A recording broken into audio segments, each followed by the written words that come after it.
أشهد أن لا إله إلا الله وحده لا شريك له وأشهد أن محمدا عبده ورسوله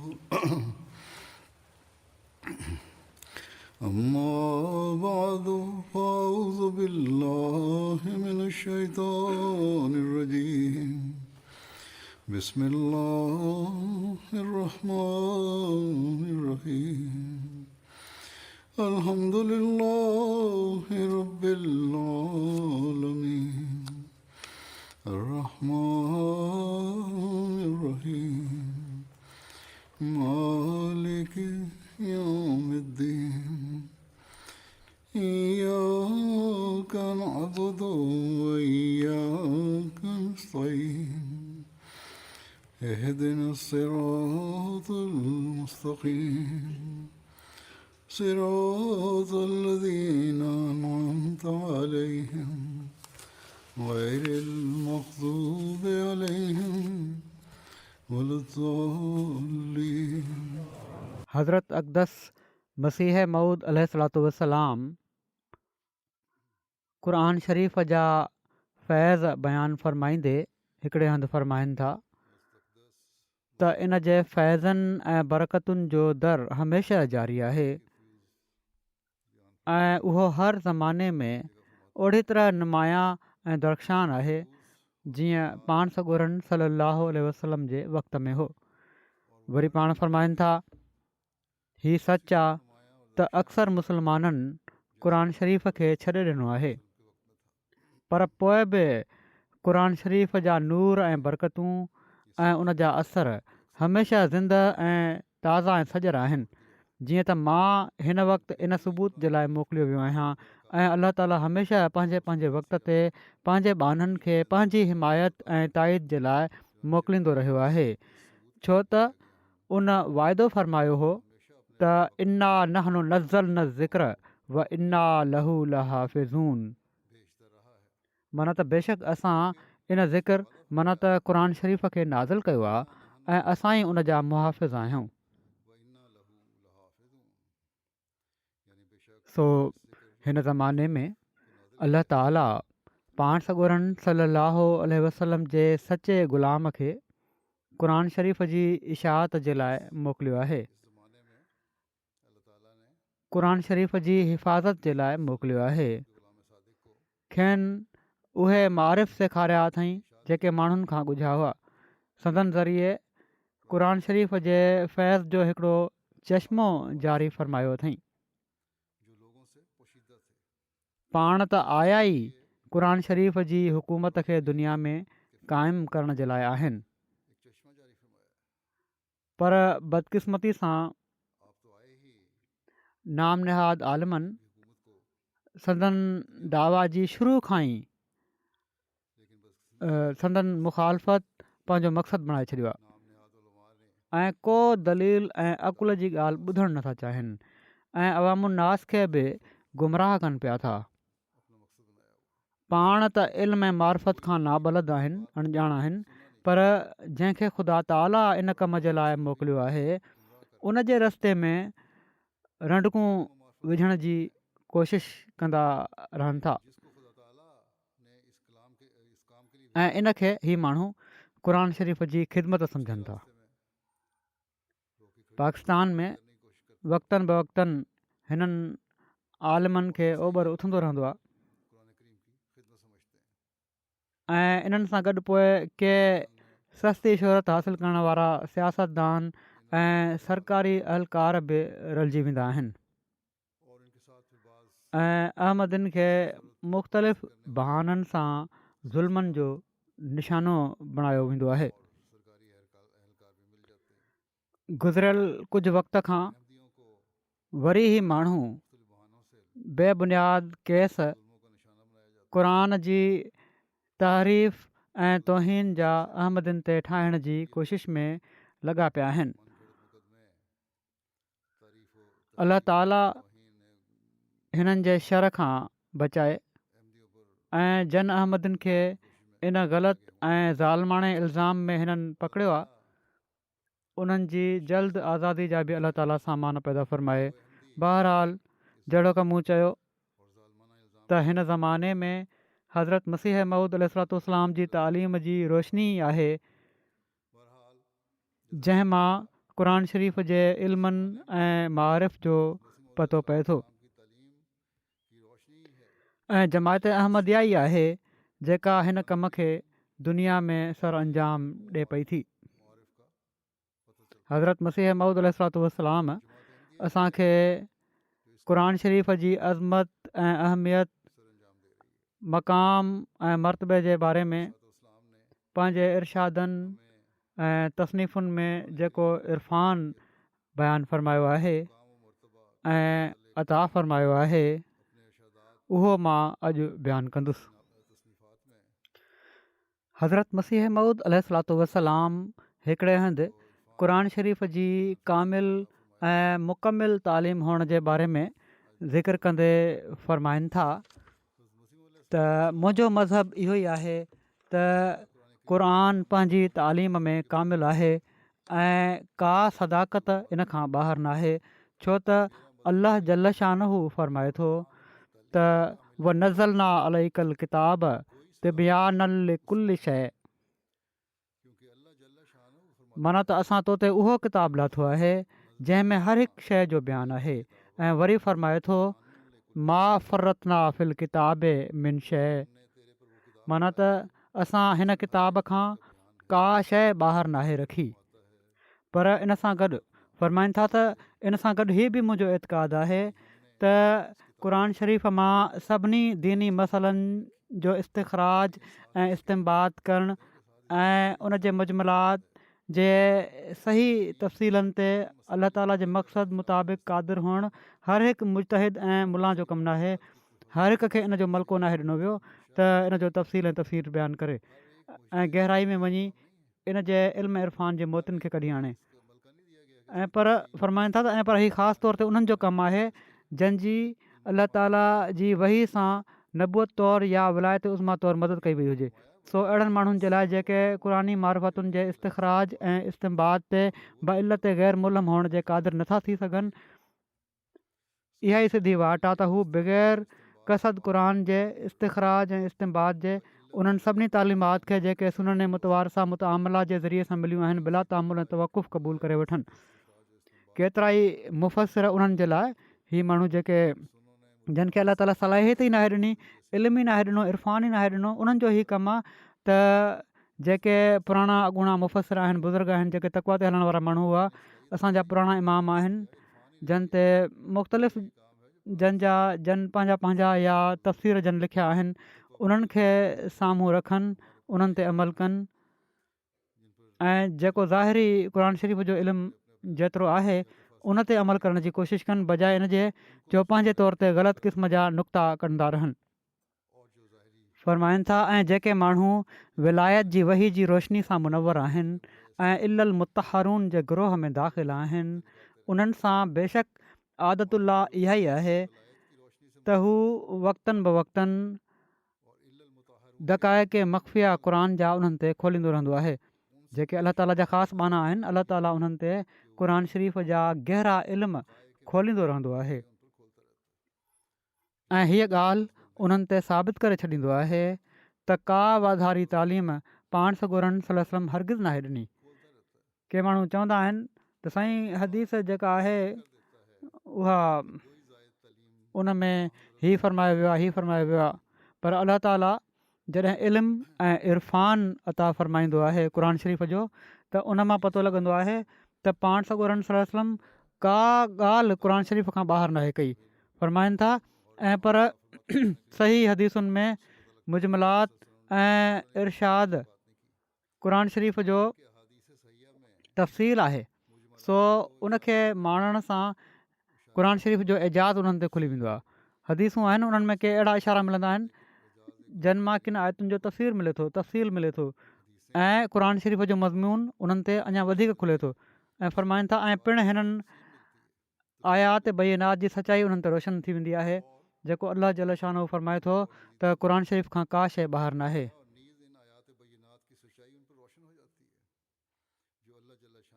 हिन ज़माने में हज़रत मसीह मऊद अलैहिस्सलाम खे अल्लाह ताला क़ुर शरीफ़ जे इल्मु ऐं मार्फत खे अता फ़रमाइण जे लाइ मोकिलियो आहे। वरी इन ॻाल्हि खे बयानु फ़रमाईंदे त हिदायत जो पहिरियों ज़रियो क़ुर आहे।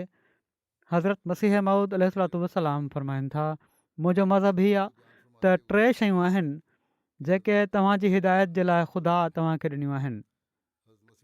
सभिनी खां पहिरियों क़ुर आहे, जंहिंमें ख़ुदा जी तौहीद ऐं जलाल ऐं अज़मत जो ज़िक्र आहे, ऐं जंहिंमें इन्हनि इख़्तिलाफ़नि जो फ़ैसिलो कयो वियो आहे जेके यहूदियुनि ऐं ईसाइनि में हुआ, जहिड़ो की हीउ इख़्तिलाफ़ ऐं ग़लती त ईसा बिन मरियम सलीब ज़रिए क़तलु कयो वियो आहे ऐं उहो लानती थियो ऐं ॿियनि नबियुनि वांगुरु उनजो रफ़ा न थियो।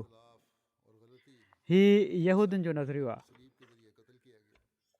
त अलाह ताला हज़रत ईसा खे पंहिंजे क़ुर्ब सां नाहे नवाज़ियो, पर फ़रमाइनि था अहिड़ी तरह क़ुर में मना कयो वियो आहे त सवाइ ख़ुदा जे, हिकु त हीअ उनजी नफ़ी कई वई त जेको हज़रत ईसा ते इल्ज़ाम आहे उहो ग़लति आहे। ॿियो फ़रमाइनि था त क़ुर में मना कयो वियो आहे त सवाइ ख़ुदा जे तव्हां कंहिं शइ जी इबादत न कयो, न इंसान जी, न हैवान जी, न सिज जी, न चंड जी, ऐं न कंहिं ॿिए तारे जी, ऐं न असबाब जी, ऐं न पंहिंजे नफ़्स जी।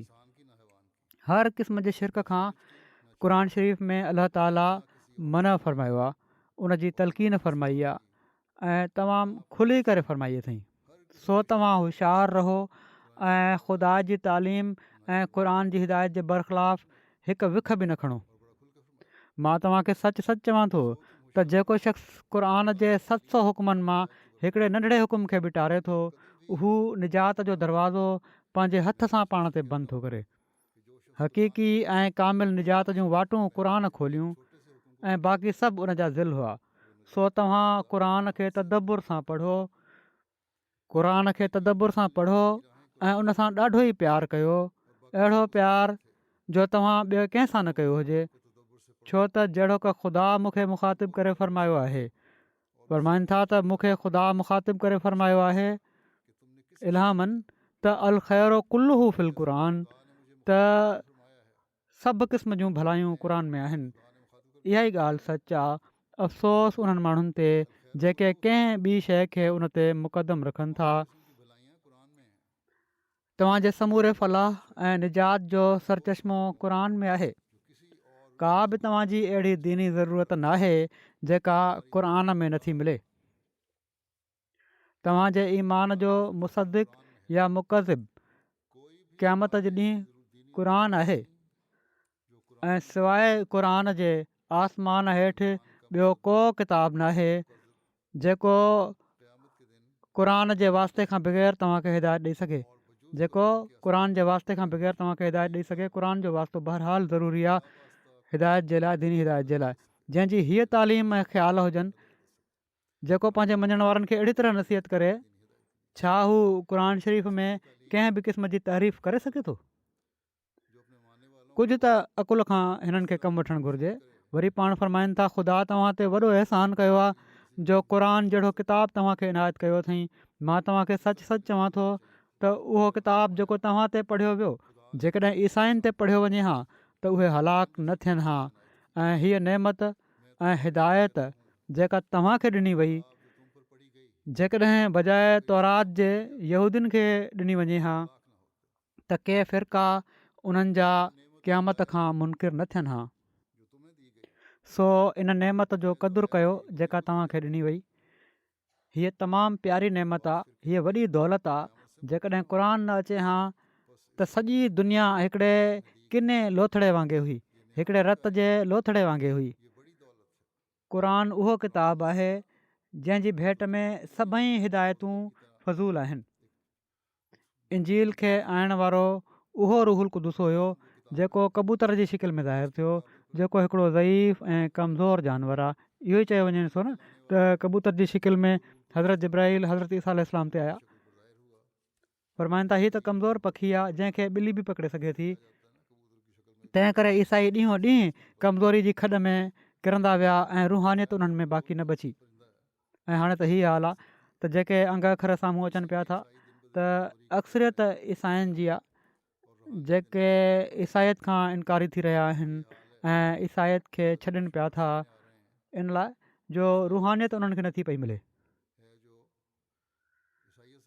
ऐं मुस्लमाननि जी बदकिस्मती आहे त बावजूदु क़ुर हुअण जे उन ते अमल न करे उन जी रुहानियत मां फ़ाइदो नथा पिया वठनि ऐं जंहिं शख़्स खे हिन इल्मु ऐं मार्फत खे फैलाइण जे लाइ अलाह ताला मोकिलियो आहे उनखे मञण खां इनकारी आहिनि। फ़रमाइनि था छो त समूरो उन्हनि जे ईमान जो मदार कबूतर ते हुयो पर क़ुर जो रुहुल क़ुदुस उन अज़ीम शान शिकिल में ज़ाहिर थियो जंहिं ज़मीन खां वठी आसमान ताईं पंहिंजे वजूद सां सॼे अर्ज़ो समाह खे भरे छॾियो हुयो। किथे उहो कबूतर ऐं किथे हीअ अज़ीम तजली जंहिंजो क़ुर शरीफ़ में बि ज़िक्र आहे।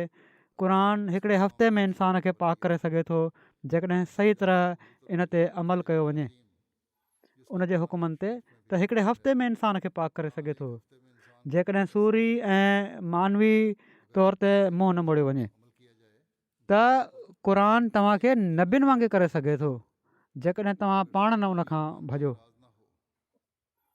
माना त जेकॾहिं मुकमल तौर ते क़ुर शरीफ़ जी तालीम ते अमल थिए ऐं उन जे हर हुकुम जी पाबंदी थिए त नबियुनि जे रंग में इंसान रंगीन थी सघे थो। हीउ हिकिड़ो इंतिहाई मक़ामु आहे जेको क़ुर शरीफ़ जी बरकतुनि सां इंसान जन्मा फैज़ हासिलु करे सघे थो। फ़रमाइनि था सवाइ क़ुर जे कहिड़े किताब पंहिंजे शुरूआति में ई पंहिंजे पढ़ण वारनि खे हीअ दुआ सेखारी आहे ऐं हीअ उमेदु ॾिनी आहे त एहदिन सिरातल मुस्तक़ीम सिरातल लज़ीना अनअमत अलैहिम। माना त असांखे पंहिंजी उन्हनि नेमतुनि जी वाट ॾेखार जेका अॻियनि खे ॾेखारी वई जेके नबी ऐं रसूल ऐं सिद्दीक़ ऐं शहीद ऐं सालिह हुआ। फ़रमाइनि था सो पंहिंजूं हिमथूं बुलंद कयो ऐं क़ुर जी दावत खे रद्द न कयो छो त उहो तव्हांखे उहे नेमतूं ॾियणु चाहे थो जेके पहिरियनि खे ॾिनियूं हुअईं।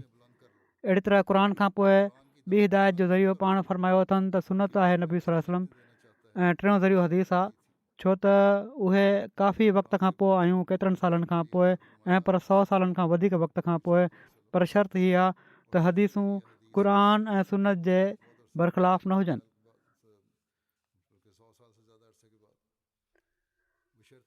क़ुर शरीफ़ जी इज़त ऐं तकरीम करण जी नसीहत कंदे पाण फ़रमाइनि था त जेके माण्हू क़ुर खे इज़त ॾींदा उहे आसमान ते इज़त माणींदा। इन जे तफ़सील में पाण फ़रमायो अथनि तव्हांजे लाइ हिकिड़ी ज़रूरी तालीम हीअ आहे त क़ुर शरीफ़ खे महजूर वांगुरु न छॾे ॾियो। तव्हांजी इन्हीअ में ज़िंदगी आहे। जेके माण्हू क़ुर खे इज़त ॾींदा उहे आसमान ते इज़त माणींदा।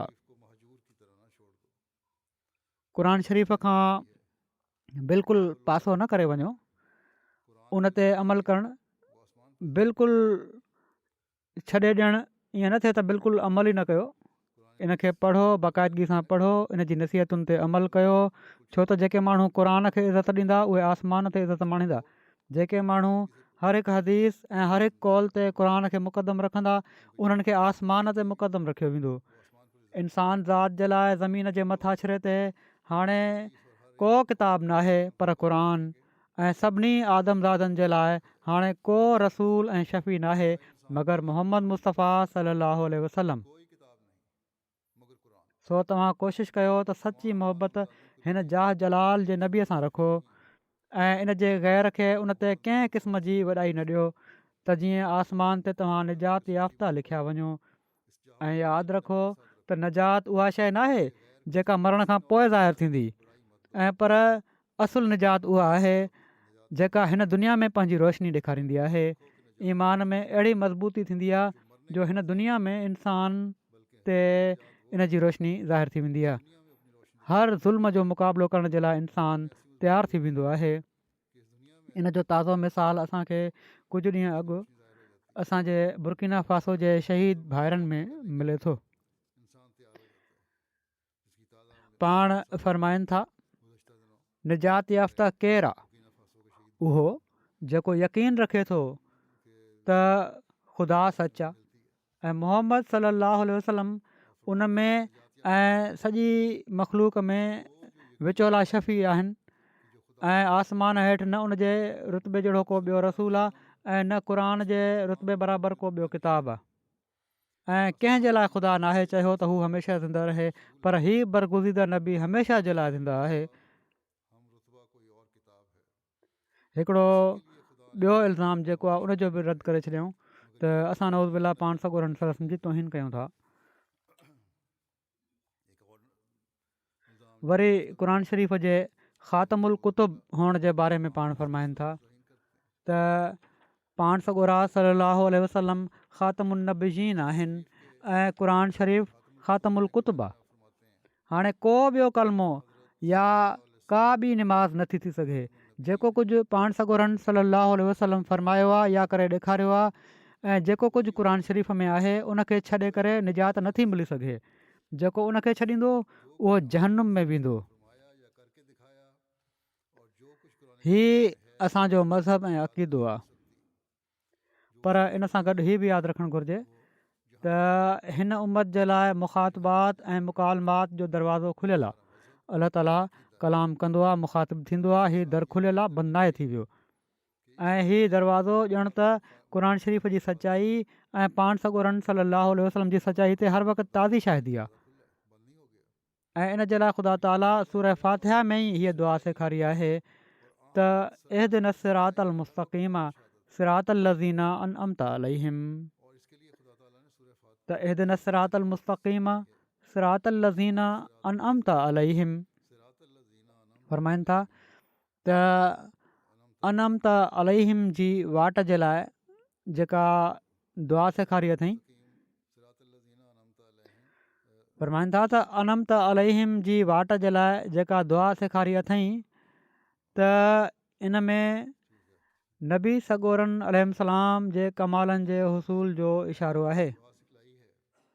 ऐं हीअ ज़ाहिर आहे त नबियुनि अलैहिस्सलाम खे जेको कमाल ॾिनो वियो उहो अलाह ताला जी मार्फत जो ई कमाल हुयो ऐं हीअ नेमत उन्हनि खे मुकालमात ऐं मुखातबात सां मिली हुई।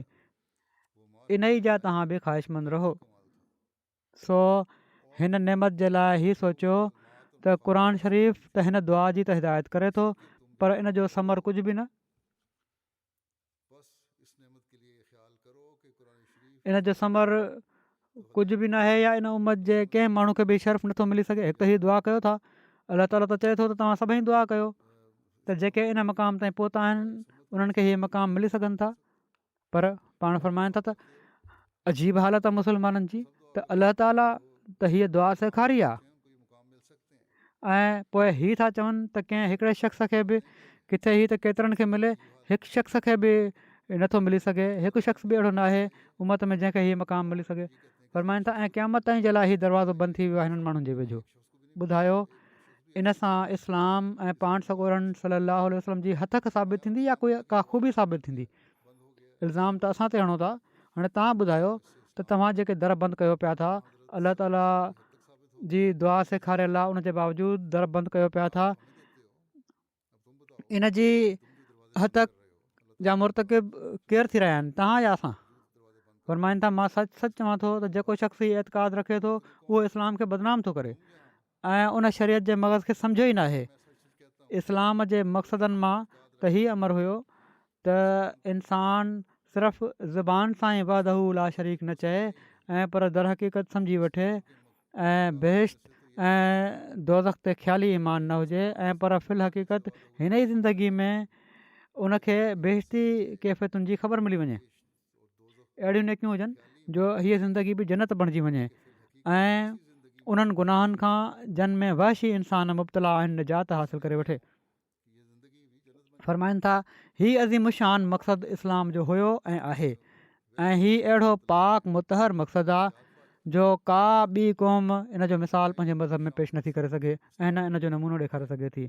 चवण लाइ त हर को चई सघे थो पर उहो केरु आहे जेको ॾेखारे सघंदो हुजे। सो अॼु हज़रत मसीह मऊद अलैहिस्सलाम खे मञण वारनि खे इन मयार खे हासिलु करण जी ज़रूरत आहे। दुनिया खे ॿुधाइण जी ज़रूरत आहे। असां ते कुफ़र जूं फ़तवाऊं हणण वारनि खे ॾेखारण जी ज़रूरत आहे त अहमदी सिर्फ़ु पुराणनि क़िसनि खे ई बयानु नथा कनि ऐं पर अॼु बि ज़िंदह किताब ऐं ज़िंदह रसूल खे मञण वारनि ते अलाह ताला जे फ़ज़लनि जे लहण ते यकीन रखनि था। इन ॻाल्हि ते यकीन रखनि था त अलाह ताला अॼु बि ॻाल्हाए थो। वरी हज़रत मसीह मऊद अलैहिस्सलाम फ़रमाइनि था, असांखे अलाह ताला उहो नबी ॾिनो जेको ख़ातमुल मोमिनीन, ख़ातमुल आरिफ़ीन, ख़ातमुन नबीन आहे, ऐं ओड़ी तरह सां उहो किताबु उन ते नाज़िल कयईं जेको जामिउल कुतुब ऐं ख़ातमुल कुतुब आहे। रसूलुल्लाह सल्लल्लाहु अलैहि वसल्लम जेके ख़ातमुन नबीन आहिनि ऐं पाण सॻोरनि सल्लल्लाहु अलैहि वसल्लम ते नबूअत ख़तमु थी वई, त हीअ नबूअत अहिड़ी तरह ख़तमु न आहे थी जीअं को घुटो ॾेई ख़तमु करे छॾे। अहिड़ो ख़तमु फ़ख्रु जोॻो नाहे हूंदो। ऐं पर रसूलुल्लाह सल्लल्लाहु अलैहि वसल्लम ते नबूअत ख़तमु थियण जो ई मतिलबु आहे त तबी तौर ते पाण सॻोरनि सल्लल्लाहु अलैहि वसल्लम ते नबूअत जा कमाल ख़तमु थी विया। माना त उहे समूरा मुतफ़रक़ कमाल जेके आदम खां वठी मसीह इब्न मरियम ताईं नबियुनि खे ॾिना विया हुआ, कंहिंखे को ऐं कंहिंखे को, उहे सभई पाण सॻोरनि सल्लल्लाहु अलैहि वसल्लम में गॾु कया विया ऐं इन ते तबनि पाण ख़ातमुन नबीन थिया। ऐं ईअं ई उहे जमी तालीमात, वसियतूं ऐं मारिफ़ जेके मुख़्तलिफ़ किताबनि में हलंदा अचनि था, उहे क़ुर शरीफ़ ते अची ख़तमु थी विया ऐं क़ुर शरीफ़ ख़ातमुल कुतुब थियो।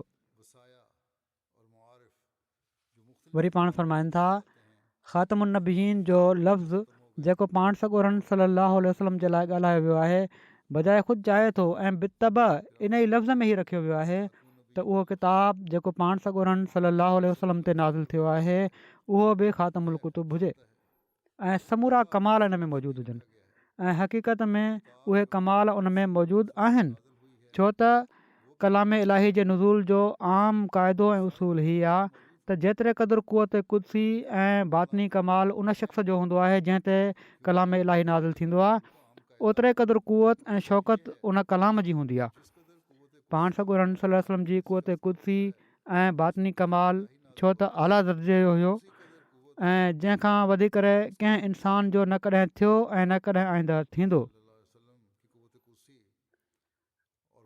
अहिड़ो आला दर्जे जो कमाल आहे, न कॾहिं थियो न आईंदा थींदो। पोइ नऊज़ बिल्ला वरी असां ते हीउ इल्ज़ाम त असां पाण सॻोरनि सल्लल्लाहु अलैहि वसल्लम खां हज़रत मसीह मऊद अलैहिस्सलाम खे वॾो सम्झूं था, नऊज़ बिल्ला, ऐं असां तौहीन रिसालत जा मुर्तकिब थियूं था। हिननि लफ़्ज़नि खां पोइ को अकुलमंद ऐं इंसाफ़ पसंदि हीउ नथो चई सघे त अहमदी कहिड़ी बि तरह तौहीन रिसालत जा मुर्तकिब आहिनि। फ़रमाइनि था, इन लाइ क़ुर शरीफ़ बि सभिनी पहिरियनि किताबनि ऐं सहीफ़नि खां उन आला मक़ाम ऐं रुतबे जो थियो आहे जेसि ताईं को ॿियो कलाम नाहे पहुतो, छो त पाण सॻोरनि सल्लल्लाहु अलैहि वसल्लम जी इस्तेदाद ऐं क़ुवत कुदसी सभिनी खां वधियल हुई ऐं समूरा कमाल जा मक़ाम मथनि ख़तमु थी चुका हुआ ऐं पाण इंतिहाई नुक़्ते ते पहुतल हुआ। उन मक़ाम ते क़ुर शरीफ़ जेको मथनि नाज़िल थियो कमाल ते पहुतल आहे ऐं जीअं नबूअत जा कमाल मथनि ख़तमु थिया, अहिड़ी तरह कलाम जे एजाज़ जा कमाल क़ुर शरीफ़ में ख़तमु थी विया। पाण ख़ातमुन नबीन थिया ऐं संदन किताब ख़ातमुल कुतुब थियो।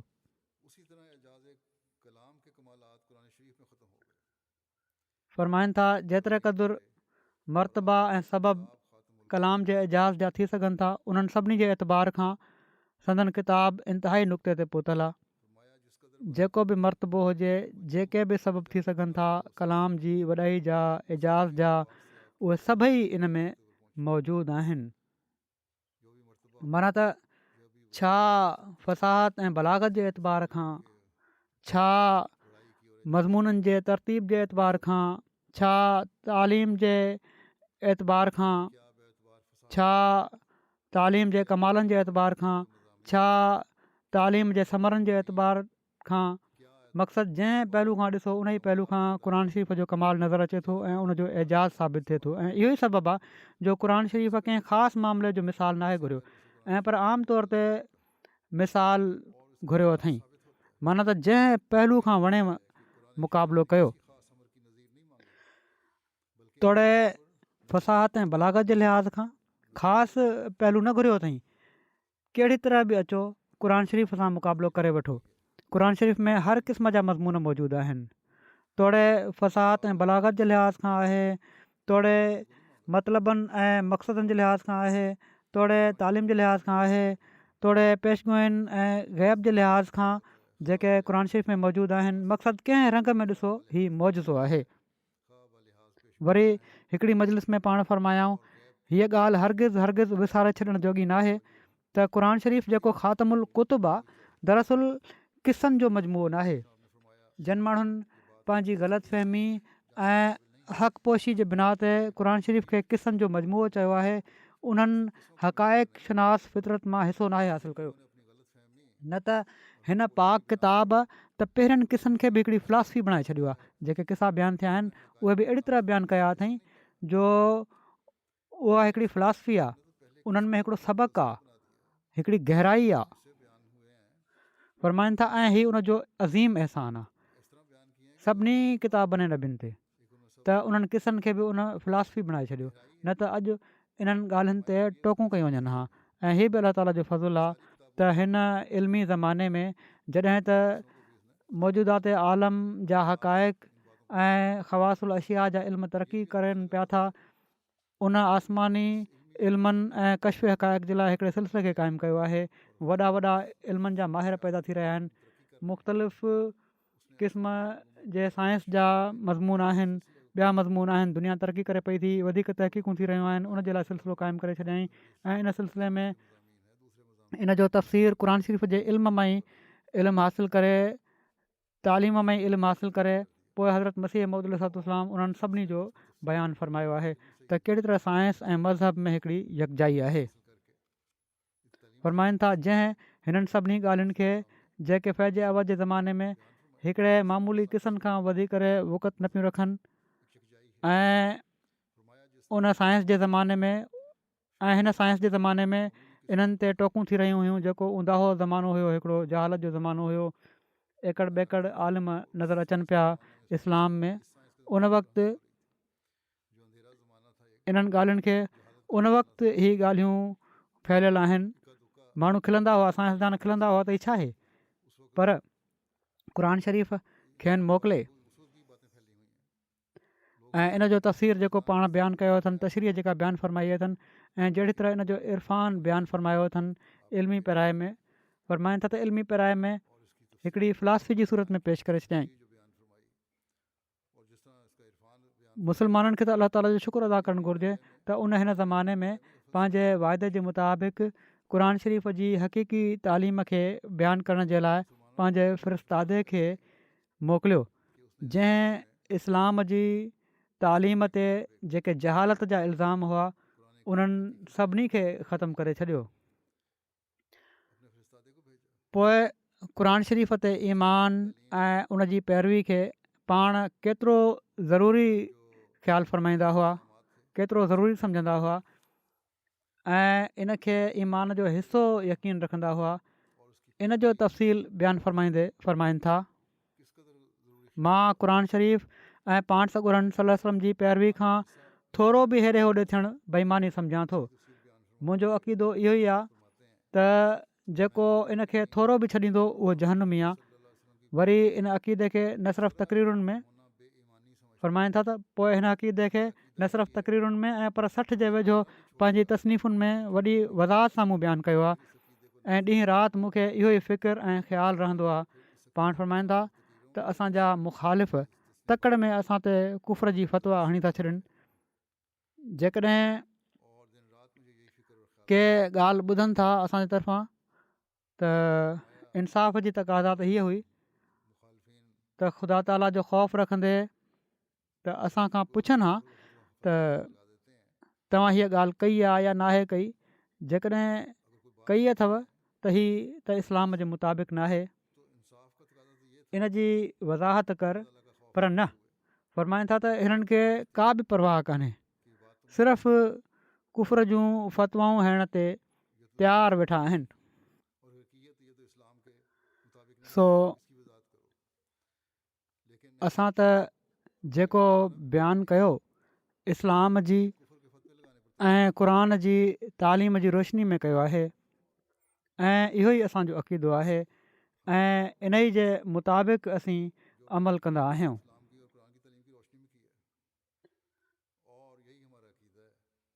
क़ुर शरीफ़ ऐं कुदरत जे क़ानून जी हम आहंगी खे बयानु फ़रमाईंदे पाण फ़रमाइनि था, पाक ऐं कामिल तालीम क़ुर शरीफ़ जी आहे, जेका इंसानी वण जी हर हिकु टारी जी पालना करे थी।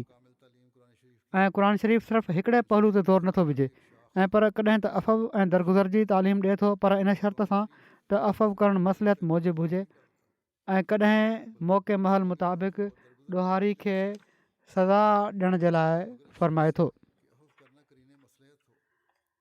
कॾहिं माफ़ु करण ॾांहुं फ़रमाए थो ऐं कॾहिं सज़ा ॾियण ॾांहुं। सो दर हक़ीक़त क़ुर शरीफ़ ख़ुदा ताला जे इन कुदरत जे क़ानून जी तस्वीर आहे जेका हमेशह असांजी नज़र जे साम्हूं आहे। हीअ ॻाल्हि तमामु माक़ूल आहे त ख़ुदा जो कौल ऐं फ़ैल ॿई मुताबिक़ हुअणु घुरिजनि। माना त जंहिं रंग ऐं तिर्ज़ ते दुनिया में ख़ुदा ताला जो फ़ैल नज़र अचे थो, ज़रूरी आहे त ख़ुदा ताला जो सचो किताबु पंहिंजे फ़ैल जे मुताबिक़ तालीम करे। आम कुदरत जो क़ानून असां ॾिसंदा आहियूं, अलाह ताला माफ़ु फ़रमाईंदो आहे, किथे सज़ा ॾींदो आहे, किथे छॾे रहियो हूंदो आहे। ऐं उहो ई जेको उसूलु आहे उहो दीनी तालीम में बि हुअणु घुरिजे, पंहिंजे उन मज़हबी किताब में बि हुअणु घुरिजे ऐं क़ुर शरीफ़ में आहे। फ़रमाइनि था न ही त फ़ैल मां कुझु ॿियो ज़ाहिर थिए ऐं कौल मां कुझु ॿियो ज़ाहिर थिए। ख़ुदा ताला जे फ़ैल में असां ॾिसंदा आहियूं त हमेशह नरमी ऐं दरगुज़र न आहे, ऐं पर हू ॾोहारियुनि खे क़िस्म क़िस्म जे अज़ाबनि सां सज़ायाब कंदो आहे। ऐं अहिड़े अज़ाबनि जो पहिरियुनि किताबनि में बि ज़िक्र आहे। असांजो ख़ुदा सिर्फ़ु हलीम ख़ुदा न आहे, ऐं पर हू हकीम बि आहे, ऐं उनजो कहर बि अज़ीम आहे। सचो किताबु उहो किताबु आहे जेको उन जे कुदरत जे क़ानून जे मुताबिक़ आहे, ऐं सचो अलाह ताला जो कौल उहो आहे जो उन जे फ़ैल जे मुख़ालिफ़ न आहे। जेको असां कॾहिं बि मुशाहिदो न आहे कयो त ख़ुदा पंहिंजी मख़लूक सां हमेशह हिल्म ऐं दरगुज़र जो मामिलो कयो हुजे ऐं को अज़ाब न आयो हुजे। हाणे बि नापाक तबा माण्हुनि जे लाइ ख़ुदा ताला मुंहिंजे ज़रिए सां हिकिड़े अज़ीम शान ऐं ख़ौफ़नाक ज़लज़ले जी ख़बर ॾेई रखी आहे जेको उन्हनि खे हलाकु कंदो। हीउ उन वक़्तु हुयो जॾहिं ज़लज़ले जी पाण पेशगोई फ़रमाई हुओ। वरी पाण फ़रमाइनि था दुनिया में हिकु क़ुर ई आहे जंहिं ख़ुदा जी ज़ात ऐं सिफ़तुनि खे ख़ुदा जे उन कुदरत जे क़ानून जे मुताबिक़ ज़ाहिर फ़रमायो आहे जेको ख़ुदा जे फ़ैल सां दुनिया में नज़र अचे थो, ऐं जेको इंसानी फितरत ऐं इंसानी ज़मीर में मनकूश आहे। ईसाई साहिबनि जो ख़ुदा सिर्फ़ु इंजील जे पननि में महबूस आहे, ऐं जंहिं ताईं इंजील नाहे पहुतो उहो उन ख़ुदा खां बेख़बर आहे। पर जंहिं ख़ुदा खे क़ुर पेश करे थो उनखां को शख़्स अकुल वारनि मां बेख़बर न आहे। इन लाइ सचो ख़ुदा उहो ई ख़ुदा आहे जंहिंखे क़ुर पेश करे थो। जेके किथे बि रहण वारा आहिनि दुनिया में, कंहिं बि मज़हब खे मञण वारा आहिनि, दरिया बि आहिनि, उहे बि दुनिया जी बनावट ॾिसी यकीन रखंदा आहिनि कुझु न कुझु हद ताईं त ख़ुदा आहे, ऐं अक्सरियत त पंहिंजे पंहिंजे क़बाइली मज़हब जे लिहाज़ खां बि यकीन रखंदी आहे। बहरहाल पाण फ़रमाइनि था त क़ुर शरीफ़ जो ख़ुदा त हीअ आहे जेको ख़ुदि पंहिंजो पाण खे ज़ाहिर कंदो आहे, ईसाइनि वांगुरु न आहे जंहिंजी शाहिदी इंसानी फितरत ऐं कुदरत जो क़ानून ॾेई रहियो आहे। फ़रमाइनि था सचो उहो ई मज़हब आहे जेको हिन ज़माने में बि ख़ुदा जो ॿुधणु ऐं ॻाल्हाइणु ॿई साबित करे थो। मक़सदु सचे मज़हब में ख़ुदा ताला पंहिंजे मुकालमे मुखातबे सां पंहिंजे वजूद जी पाण ख़बर ॾिए थो। ख़ुदा शनासी हिकिड़ो तमामु ॾुखियो कमु आहे। दुनिया जे हकीमनि ऐं फ़िलासफ़रनि जो कमु न आहे त ख़ुदा जो पतो लॻाइनि, छो त ज़मीन ऐं आसमान खे ॾिसी सिर्फ़ु हीउ साबित थिए थो त हिन मुहकम ऐं अबलग तरकीब जो को साने हुअणु घुरिजे, पर हीउ त साबित नथो थिए त फ़िल हक़ीक़त उहो साने मौजूदु बि आहे ऐं हुअणु घुरिजे ऐं आहे में जेको फ़र्क़ु आहे उहो ज़ाहिर आहे। सो इन वजूद जो वाक़ई तौर ते पतो ॾियण वारो सिर्फ़ु क़ुर शरीफ़ आहे जेको सिर्फ़ु ख़ुदा शनासी जो ताक़ीद नथो करे ऐं पर पाण ॾेखारे छॾे थो। ऐं को किताबु आसमान हेठि अहिड़ो न आहे जेको इन पोशीदा वजूद जो पतो ॿुधाए। अलाह ताला जे वजूद जे बारे में क़ुर शरीफ़ में सबूत मौजूदु आहिनि। क़ुर शरीफ़ जी इंजील ऐं ॿियनि मज़हबी किताबनि ते बरतरी साबित कंदे पाण फ़रमाइनि था क़ुर शरीफ़ हिकिड़ो कामिल ऐं ज़िंदह एजाज़ आहे ऐं कलाम जो मौजूदो अहिड़ो मौजूदो हूंदो आहे जो जेको कॾहिं बि ऐं कंहिं बि ज़माने में उहो पुराणो नथो थी सघे ऐं न फ़ना जो हथु उन ते हली सघे थो। हज़रत मूसा अलैहिस्सलाम जे मौजूदनि जो जेकॾहिं अॼु निशान ॾिसणु चाहियूं त किथे आहिनि? छा यहूदियुनि वटि उहा लठ आहे ऐं उन में का कुदरत हिन वक़्तु बि नाग बणिजण जी मौजूदु आहे वग़ैरह वग़ैरह। मक़सदु जेतिरे क़दुरु मौजूदा सभिनी नबियुनि खां सादर थिया उन्हनि सां गॾु ई उन्हनि मौजूदनि जो बि ख़ात्मो थी वियो। पर असांजे नबी सलाहु वसलम जा मौजूदा अहिड़ा आहिनि जो उहे हर ज़माने में ऐं हर वक़्तु ताज़ा सजर ऐं ज़िंदह मौजूदु आहिनि। इन्हनि मौजूदनि जो ज़िंदह हुअणु ऐं उन्हनि ते मौत जो हथु न हलणु साफ़ तौर ते इन ॻाल्हि जी शाहिदी ॾेई रहियो आहे त पाण सॻुरा सलाहु वसलम ई ज़िंदह नबी आहिनि ऐं हक़ीक़ी ज़िंदगी इहा ई आहे जेका खेनि अता थी ऐं कंहिं ॿिए खे न मिली।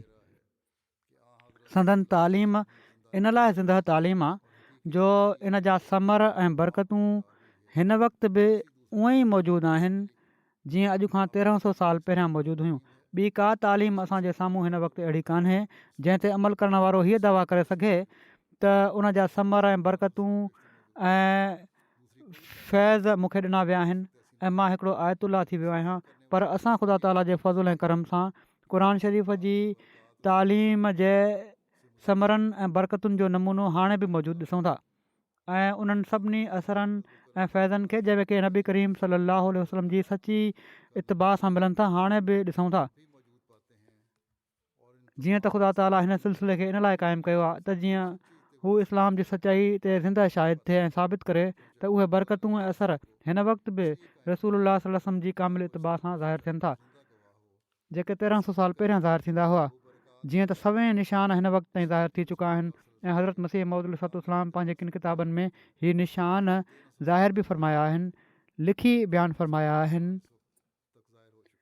ऐं जमायत ते उभरण वारो हर ॾींहुं बि इन ॻाल्हि जी शाहिदी ॾेई रहियो आहे त हीअ जेके पेशिन गोयूं पाण फ़रमायाऊं हीअ कहिड़ी तरह पूरियूं थी रहियूं आहिनि।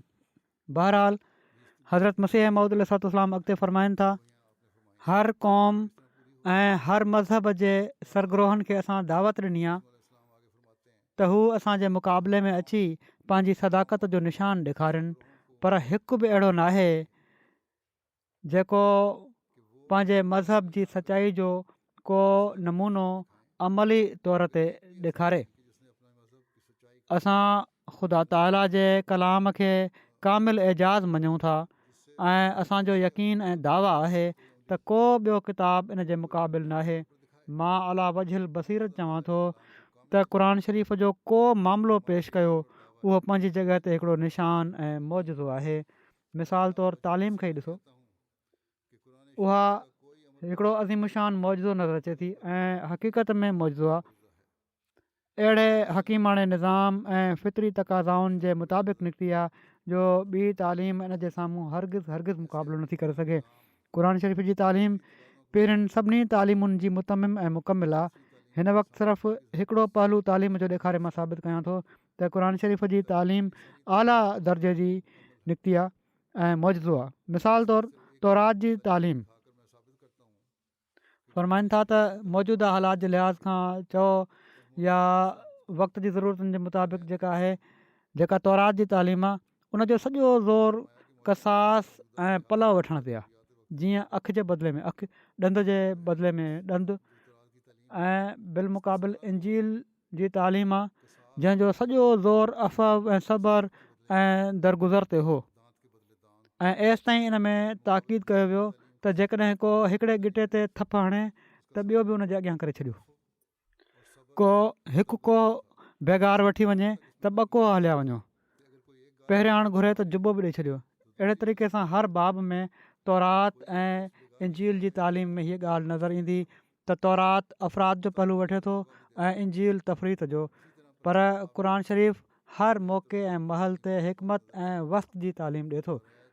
जिथे ॾिसो जंहिं बारे में क़ुर शरीफ़ जी तालीम ते नज़र विझो त मालूम थींदो त उहो मौक़े ऐं महल जो सबक़ु ॾिए थो।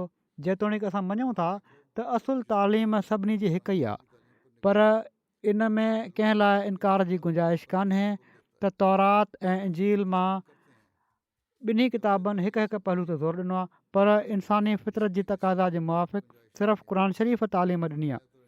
हीअ चवणु त तौरात जी तालीम अफ़राद जे मक़ाम ते आहे, तंहिं करे उहा ख़ुदा तरफ़ां नाहे, हीअ सही नाहे। हीअ बि ग़लति आहे त असां चऊं त हीअ तालीम ख़ुदा तरफ़ां नाहे, उहा तालीम तौरात जी बि ख़ुदा तरफ़ां आहे।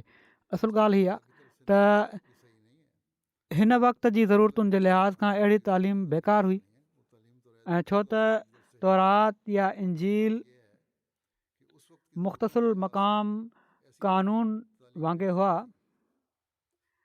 इन लाइ माना त जेका बैलेंस तालीम हुई जेका हाणे मिली आहे, उहा उन वक़्तु बेकार हुई। उन ज़माने में ज़रूरत हुई उन तालीम जी जेका तौरात में ॾिनी हुई, ऐं छो त तौरात या इंजील मुख़्तसिल मक़ाम क़ानून वांगुरु हुआ। माना जेका इंजील ऐं तौरात जी तालीम आहे उहा उन जॻह जे लाइ हुई, उतां जे लाइ मख़सूस हुई। तंहिं करे इन तालीमुनि में ॿियनि पहलुनि खे मद्देनज़र न आहे रखियो वियो, पर क़ुर शरीफ़ छो त सॼी दुनिया ऐं सॼी इंसान ज़ात जे लाइ हुयो, इन लाइ हिन तालीम खे अहिड़े मक़ाम ते रखियो वियो जेका इंसानी फितरत जी सही तक़ाज़ाउनि जे मुआफ़िक़ हुई। ऐं इहा ई हिकमत आहे, छो त हिकमत जी माना आहे वज़ो शैन फ़ी महल ई, माना त कंहिं शइ खे उन जे मौक़े महल ते रखणु। सो हीअ हिकमत क़ुर शरीफ़ ई सेखारी आहे। तौरात जहिड़ो का बयानु कयो आहे, हिकिड़ी फज़ूल सख़्ती ते ज़ोर ॾेई रहियो आहे ऐं इंतकामी क़ुवत खे वधाए थो, ऐं इंजील बिलमुक़ाबिल बेहूद अफ़व ते ज़ोर ॾिए थो। क़ुर शरीफ़ इन्हनि ॿिन्ही खे छॾे हक़ीक़ी तालीम ॾिनी आहे। जज़ाउ सय्यतिन सय्यतुम मिसलुहा फमन अफ़ा व असलह फ अजरुहु अलल्लाह।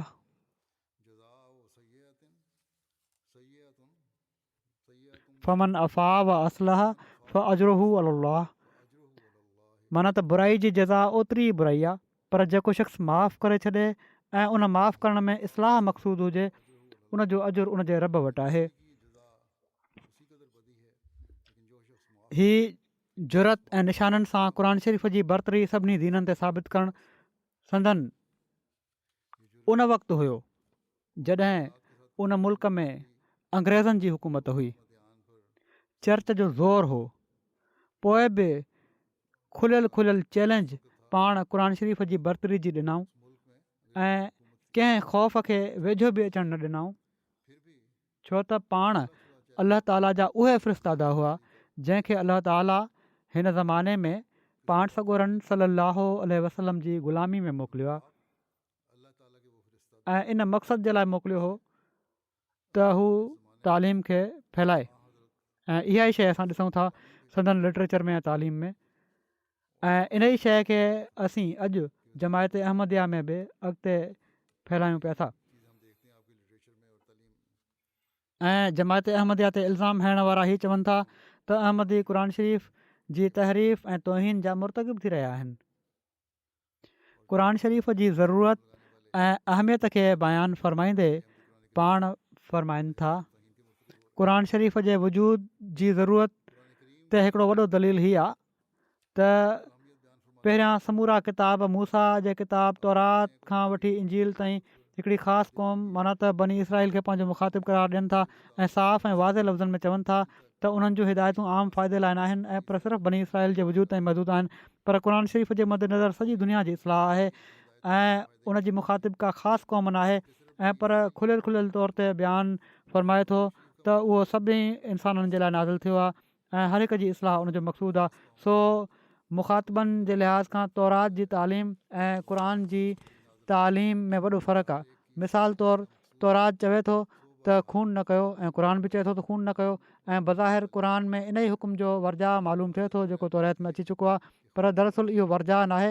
ऐं पर तौरात जो हीउ हुकुम सिर्फ़ु बनी इसराईल सां तालुक़ु रखे थो ऐं सिर्फ़ु बनी इसराईल खे खून खां मना फ़रमाए थो।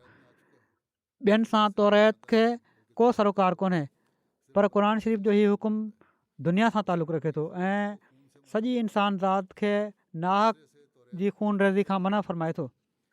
अहिड़ी तरह सभिनी हुकमनि में क़ुर शरीफ़ जो असुलु मक़सदु आम मख़लूक जी इस्लाह आहे ऐं तौरात जो मक़सदु सिर्फ़ु बनी इसराईल ताईं महदूदु आहे। वरी फ़रमाइनि था हीअ पादरियुनि जी दावा सरासर ग़लति आहे त क़ुर तौहीद ऐं हुकमनि मां नई शइ कहिड़ी आंदी आहे जेका तौरात में न हुई। बज़ारि हिकिड़ो नादान तौरात खे ॾिसी दोखे में पवंदो त तौरात में तौहीद बि मौजूदु आहे ऐं इबादत जा हुकुम ऐं ॿारनि जे हक़नि जो बि ज़िक्र आहे। पोइ कहिड़ी नई शइ आहे जेका क़ुर ज़रिए बयानु कई वई। पर हीउ दोखो उन ई खे लॻंदो जंहिं अलाह ताला जे कलाम में कॾहिं बि तदबुर नाहे कयो।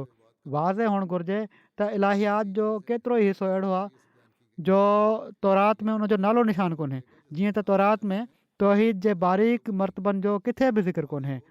क़ुर असां ते ज़ाहिर फ़रमाए थो त तौहीद सिर्फ़ु इन ॻाल्हि जो नालो न आहे त असां बुतनि ऐं इंसाननि ऐं हैवाननि ऐं अनासिर ऐं आसमानी जिस्मनि ऐं शैताननि जी पूॼा खां मुड़ियल रहूं ऐं पर तौहीद 3 दर्जनि ते मुनक़सिम आहे।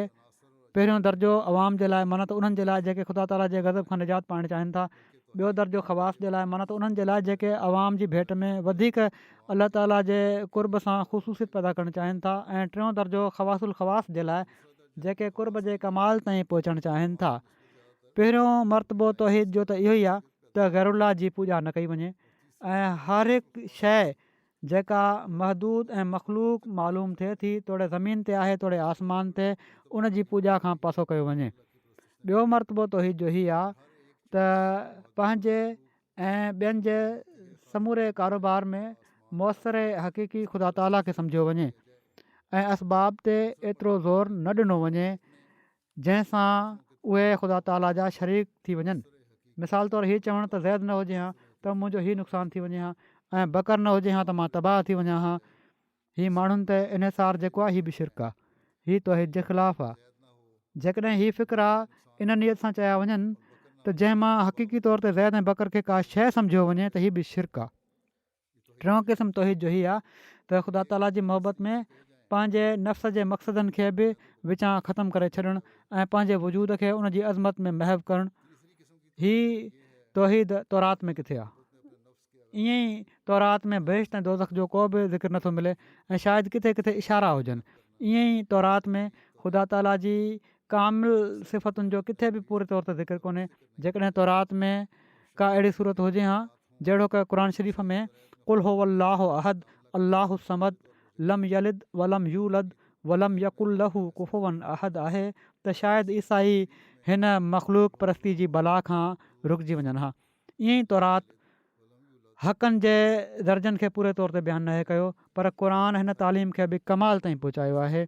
मिसाल तौरु हू फ़रमाए थो इन अल्लाह यामुरु बिल अदल वल अहसान व ईताए ज़िल क़ुर्बा माना त ख़ुदा हुकुम थो ॾिए त तव्हां अदुल कयो ऐं इन खां वधी करे हीअ त तव्हां अहसान कयो ऐं उनखां वधी करे हीअ त तव्हां माण्हुनि जी अहिड़े तरीक़े सां ख़िदमत कयो जीअं को क़राबत जे जोश विचां ख़िदमत कंदो आहे। माना त इंसान ज़ात सां तव्हांजी हमदर्दी तबई जोश सां हुजे को इरादो अहसान करण जो न हुजे जहिड़ो की माउ पंहिंजे ॿार सां हमदर्दी रखंदी आहे। ईअं ई तौरात में ख़ुदा जी हस्ती ऐं उन जी वहदानियत ऐं उन जी कामिल सिफ़तुनि खे अक़ली दलीलनि सां साबित करे नाहे ॾेखारियो वियो पर क़ुर शरीफ़ हिननि सभिनी अक़ीदनि ऐं पिणु इल्हाम ऐं नबूअत जी ज़रूरत खे अक़ली दलीलनि सां साबित कयो आहे ऐं हर हिकु बहस खे फ़िलासफ़ी जे रंग में बयानु करे हक़ जे तालबनि लाइ इन खे सम्झणु आसान करे छॾियो आहे। ऐं हीअ समूरा दलील अहिड़े कमाल सां क़ुर शरीफ़ में मौजूदु आहिनि जो कंहिंजी ताक़त नाहे जो मिसाल तौरु हस्ती बारी ताला ते को अहिड़ो दलील पैदा करे सघे जो जेको क़ुर शरीफ़ में मौजूदु न हुजे।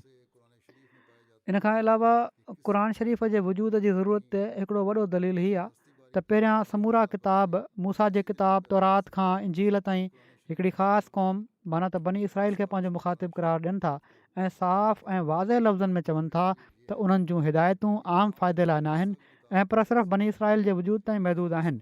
पर क़ुर शरीफ़ जे मद्देनज़र सॼी दुनिया जी इस्लाह आहे। उन जी मुखातिब का ख़ासि क़ौम न आहे ऐं पर खुलियल तौर ते बयानु फ़रमाए थो त उहो सॼे इंसाननि जे लाइ नाज़िल थियो आहे ऐं हर हिक जी इस्लाह उनजो मक़सूदु आहे।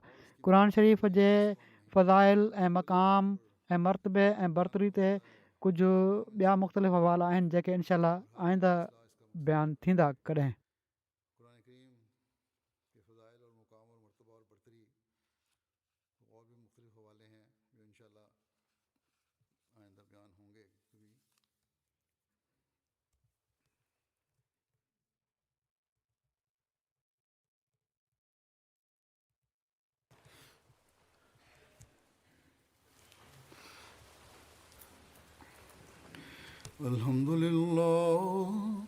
الحمد لله نحمده ونستعينه ونستغفره ونؤمن به ونتوكل عليه ونعوذ بالله من شرور أنفسنا ومن سيئات أعمالنا من يهده الله فلا مضل له ومن يضلله فلا هادي له ونشهد أن لا إله إلا الله ونشهد أن محمدا عبده ورسوله عباد الله رحمكم الله إن الله يأمر بالعدل والإحسان وإيتاء ذي القربى